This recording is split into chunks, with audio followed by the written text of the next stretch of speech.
फारसियों ने battle of bridge में अपनी निर्णायक जीत का कोई फ़ायदा उठाने की कोशिश नहीं की, या तो इस उम्मीद में कि अरबियों के हमले खत्म हो गए हैं या फिर किसी और कारण से। इसने खलीफा उमर को तैयारी करने का समय दे दिया। रशीदुन खलीफा ने अरब जनजातियों से एक और सेना बनाई। इन जनजातियों ने रिदा की लड़ाइयों के दौरान खिलाफत का विरोध किया था, क्योंकि इन जनजातियों की आपस में भी लड़ाई होती रहती थी और इन पे भरोसा कम था। सो खलीफा उमर ने खुद ही इस सेना का नेतृत्व करने का फैसला लिया, पर रशीदुन खिलाफत के बाकी बड़े लोगों ने खलीफा उमर को खुद जाने से रोका और आखिर में साद इब्न अबी वकास को सेनापति बनाकर भेजा गया। साद इस्लाम धर्म अपनाने वाले 7वें आदमी थे, सो उनकी काफ़ी इज्जत थी। इस सेना ने मई 636 में मदीना हीरा सड़क पर उत्तर की ओर मार्च करना शुरू किया। रास्ते में कई और सैनिक भी इस सेना में शामिल हो गए। ये सेना फारस पर आक्रमण करने वाली अब तक की सारी मुस्लिम सेनाओं में से सबसे बड़ी थी। इसका मकसद था कि फारस को घुटनों पर लाया जाए। इसकी खबर मिलते ही ससानिद साम्राज्य ने भी अपनी तैयारियां करनी शुरू कर दी। जनरल रोस्तम ने इससे भी बड़ी सेना बनाई और कई दर्जन हाथी लेकर साद की तरफ बढ़ना शुरू किया। साद इस समय हीरा से 30 मील दूर अल कदीसिया में डेरा डाले हुए थे। दोनों सेनाओं के बीच एक पतली सी नहर थी। नहर के पार तुरंत हमला करने की बजाय दोनों सेनाएं कई महीनों तक एक दूसरे के सामने खड़ी रही। कुछ छोटी मोटी झड़पें जरूर होती रही। रोस्तम चाहते थे कि बैटल ऑफ ब्रिज में जैसे मुसलमानों ने गलती की थी वे उसी गलती को दोहराएं और इसका फायदा उठाया जाए। मुस्लिम इस समय दो तरफा लड़ाई लड़ रहे थे, एक तरफ रोमन साम्राज्य से और दूसरी तरफ यहाँ ससानिद साम्राज्य से। रोमन मोर्चे के ऊपर आमने सामने की बड़ी लड़ाइयाँ हो रही थी, सो साद को कोई जल्दी नहीं थी यहाँ पे लड़ाई लड़ने की। रुस्तम को व्यस्त रखने के लिए साद ने कई बार दूत भेजे, इस मांग के साथ कि पारसी लोग इस्लाम में धर्म परिवर्तन कर लें, परंतु इनका कोई सकारात्मक जवाब नहीं मिला। कुछ महीने बाद यारमुक के युद्ध में मुस्लिम सेनाओं की रोमन साम्राज्य के खिलाफ जीत हुई। इसे हम किसी अगली सीरीज में कवर करेंगे। रोमन मोर्चे से कुछ टुकड़ियां धीरे धीरे करके साद के पास आनी शुरू हो गई। क्योंकि रोस्तम धर्म परिवर्तन नहीं करने वाले थे और मदद आनी शुरू हो गई थी, सो साद ने लड़ाई का मन बनाया। रोस्तम नदी पार कर सके इसलिए साद ने अपनी सेना 1 मील पीछे खींच ली। रोस्तम ने नहर के ऊपर कई बांध और पुल बनाए और नहर पार करने की तैयारियां शुरू की। अगले दिन सुबह रोस्तम की सेना नहर पार करने लगी। क्योंकि सेना बहुत बड़ी थी तो इसे सुबह से दोपहर हो गई। मुसलमानों ने दोपहर की नमाज पढ़ी, तब तक रोस्तम की सेना नदी पार कर चुकी थी। अब इन दो सभ्यताओं के बीच जिंदगी और मौत का संघर्ष शुरू होने वाला था। रोस्तम की सेना में तकरीबन 60,000 के करीब सैनिक थे। इस सेना में कुर्दिस्तान, अर्मेनिया, अफगानिस्तान जैसे दूर दराज के इलाकों से भी सैनिक थे। ये कोई साधारण सेना नहीं थी। इस सेना को 4 भागों में विभाजित किया गया था। बीच के 2 हिस्से जैलिनस और बीरजान के नेतृत्व में थे। इसमें कुल मिलाकर 30,000 सैनिक थे, 20,000 पैदल और 10,000 घुड़सवार। दाहिने और बाहिने तरफ की सेना का मिहरान और हरमुजान नेतृत्व कर रहे थे। इसमें से हर एक में 10,000 पैदल सैनिक और 5,000 घुड़सवार थे। इनके अलावा सेना में 33 के करीब हाथी थे। इनमें से 18 9-9 करके बीच की दोनों सेनाओं में खड़े थे और बचे हुए दाईं और बाईं तरफ बराबर विभाजित थे। रोस्तम अपने कुछ विश्वसनीय सैनिकों के साथ सेना के पीछे अपने सिंहासन पर बैठे थे। मुस्लिम सेना भी रोस्तम की देखा देखी मुकाबला करने के लिए इसी तरीके से खड़ी थी। इसमें पैदल सैनिक सामने और घुड़सवार इनके पीछे थे। रोस्तम की योजना थी कि मुस्लिम सेनाओं को दाईं और बाईं तरफ से पीछे धकेलकर बीच की सेना को घेरा जाए। अल कदीसिया के युद्ध की शुरुआत हुई तीरों की बौछार से। ससानिद सेना के बेहतर धनुष और उच्च गुणवत्ता वाले तीरों ने मुस्लिम सेना के कई सैनिकों को मारा। मुसलमानों ने भी तीर चलाए, परंतु वो कमजोर थे और ससानिद सेना भारी कवच पहनी थी, सो मुस्लिम सेना के ज्यादातर तीर बेकार साबित हुए। काफी देर तक तीर चलाने के बाद रोस्तम ने अपनी बाईं ओर की सेना को आगे बढ़ाया। इस सेना में 7 हाथी थे। इन हाथियों से डरकर मुस्लिम सेना के घोड़े पीछे भाग गए और मुस्लिम सेना धीरे धीरे करके पीछे हटने लगी। साद ने ये देखकर 2 घुड़सवार टुकड़ियों को मदद करने के लिए भेजा। ये टुकड़ियां हाथियों के पास ना जाकर बगलों से हमला करने लगी।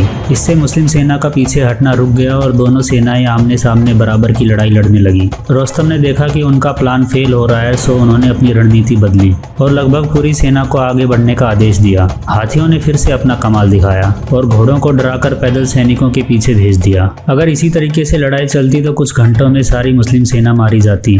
सो साद ने कुछ अरबी सैनिक जो ज्यादा अनुभवी थे उन्हें हाथियों से लड़ने के लिए भेजा। इन सैनिकों ने हाथियों से बिना डरे हाथियों के बीच में घुसकर लड़ना शुरू किया। इन्होंने हाथी पर सवार सैनिकों को हाथी से बांधने वाली रस्सियों को काटना शुरू किया, जिससे कि सवार गिरने लगे और गिरे हुए सवारों को मार दिया गया। ये तरकीब काफी काम आई और इससे से काफी हाथी मारे गए। इस तरीके से मुस्लिम सेना ने पहला आक्रमण रोका। साद ने मौके का फायदा उठा पूरी सेना को आगे बढ़ने का आदेश दिया। इस हड़बड़ी का फायदा उठा एक मुस्लिम टुकड़ी ससानिद सेना के बीच में जगह बनाने में कामयाब हो गई और रुस्तम की तरफ बढ़ने लगी।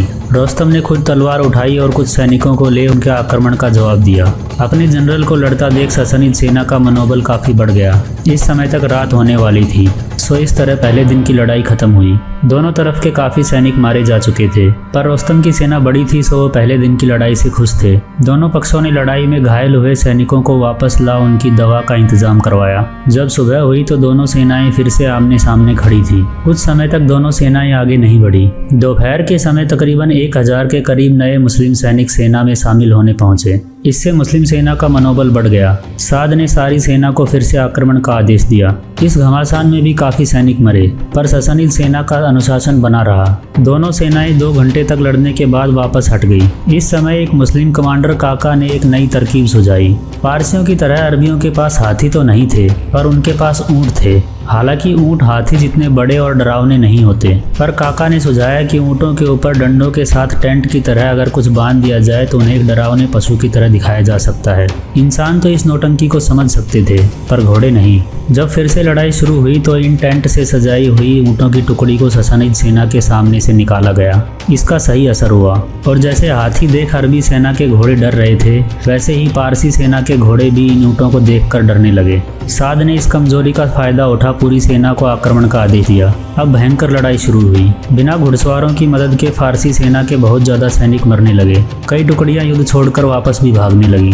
रुस्तम ने फिर से प्रतिभाशाली नेतृत्व दिखा। कुछ टुकड़ियों को लेकर खुद लड़ाई में कूद पड़े। इससे ससानिद सेना में फिर से अनुशासन आया। अंधेरा होने तक ये लड़ाई चलती रही। अंधेरा बढ़ने पर ही दोनों थकी हुई सेनाएं पीछे हटी। दूसरे दिन की लड़ाई का भी कुछ खास निष्कर्ष नहीं निकला। हालांकि इस दिन ससानिद सेना का पहले दिन के मुकाबले में ज्यादा नुकसान हुआ। तीसरे दिन की सुबह जब दोनों सेनाएं आमने सामने हुई तो साद को एक सरप्राइज मिला। पारसियों ने अपने भागे हुए हाथियों को फिर से पकड़कर सेना के आगे खड़ा कर दिया था। अब की बार इन हाथियों को बचाने के लिए इनके आसपास कुछ पैदल सैनिक और घोड़े थे। रुस्तम ने पहले दिन की तरह अपने तीरंदाजों को आगे बढ़ाया और मुस्लिम सेना के ऊपर तीर बरसाने शुरू किए। फिर तीर खत्म होने पर पूरी ससानिद सेना हाथियों को बीच में ले आक्रमण करने के लिए बढ़ी। मुस्लिम सेना के पास पहुंचकर पैदल सैनिक पीछे हट गए और हाथी हमला करने लगे। इस बार हाथियों की रस्सियों को पैदल सैनिक बचा रहे थे। ससानिद सेना साद की सेना को बेरहमी से पीछे धकेलने लगी। रुस्तम को अपनी जीत पक्की दिखने लगी। सो लड़ाई को जल्दी खत्म करने के लिए रुस्तम ने एक प्लान बनाया। वो अपने कुछ विश्वसनीय सैनिकों को लेकर मुस्लिम सेना के पीछे से आक्रमण करने लगे, पर कुछ मुस्लिम घुड़सवारों ने उनका रास्ता रोक दिया। इस कोशिश के विफल हो जाने के बाद भी मुस्लिम सेना की हालत काफी गंभीर थी। फिर कुछ फारसी सैनिक जो पिछले युद्धों में हारने के बाद इस्लाम धर्म अपना चुके थे, उन्होंने हाथियों का इलाज बताया। मुस्लिम सेना ने हाथियों की आंखों को निशाना बनाना शुरू किया। इस युक्ति से काफी हाथी अंधे किए गए। अंधे होने के बाद ये हाथी घबराकर उल्टा भागने लगे और फारसी सेना को ही नुकसान पहुंचाना शुरू किया। अब लड़ाई बराबर की हो चुकी थी। तीसरे दिन की लड़ाई रात होने पर भी चलती रही। दोनों तरफ की सेनाओं को जीत नजदीक दिख रही थी। पूरी रात लड़ाई चली, पर सुबह होते होते दोनों सेनाएं भयंकर रूप से थक चुकी थी। सो अपने आप ही लड़ाई रुक गई। चौथे दिन की सुबह कुछ नहीं हुआ। 3 दिन तक भयंकर लड़ाई चलने के बाद भी कौन जीता या कौन हारा ये साबित ना हो सका।